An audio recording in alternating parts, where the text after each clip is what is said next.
Hey guys, welcome back to TJ's Tech, and today we're going to be unboxing my new gaming monitor, and I'm also going to be showing you guys how to buy the best monitor for you, especially for people who are noobs like me. So there are many use cases for a monitor. You might be using it for gaming or entertainment, video or photo editing, and so much more.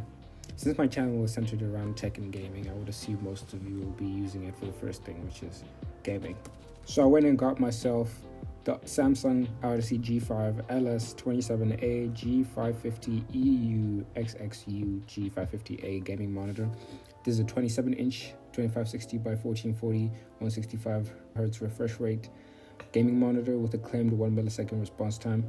It has a VA panel and a 1000 R curve, and if you have no idea what any of those features mean, then just stick with me, I'll explain it throughout the video. So most of the time you're going to be choosing between three monitor sizes, that's 24 inches, 27 inches, and 32 inches. There are many other sizes, but those are the ones that I think you should focus on for a standard desktop setup. And depending on your use case and your price range, you're going to have to choose between those. Before getting into PC gaming, I was using an office computer with a 19-inch monitor, and then I switched over to 24 inches, and I found that 24 inches was more than enough screen size for most people. And I usually sit within 30 to 40 centimeters of my screen when gaming. And this here is my first 27-inch monitor, which I'll be using as for my personal computer. And I'll let you know if I find 27 inches to be much better than 24 inches. But if you do need the extra screen real estate, then 27 inches I think would be enough.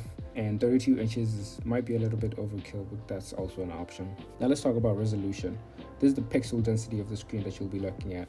You could be looking at 1920 by 1080, 10560 by 1440, or 3840 by 2160. Note that these are the standard sizes for 16 by 9 scale monitor. Depending on how you look at it, the sweet spot is usually 1440p, which is the same resolution as my monitor here.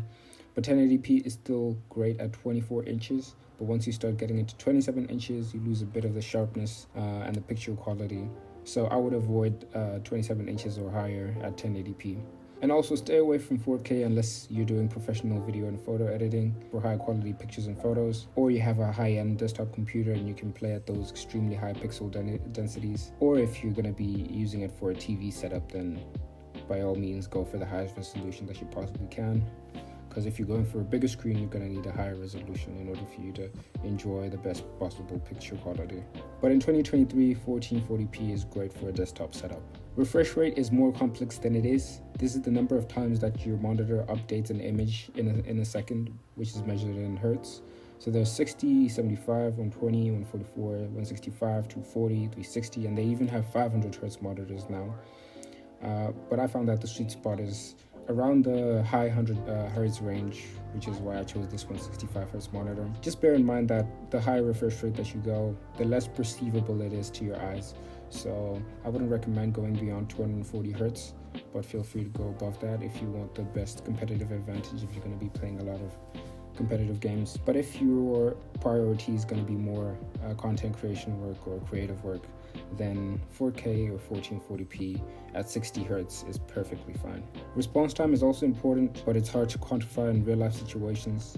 But in my experience, faster monitors with higher refresh rates usually have very fast response times as well, so you can just go by that. But then the most important topic when choosing the right monitor for you is the panel type that you're going to be choosing.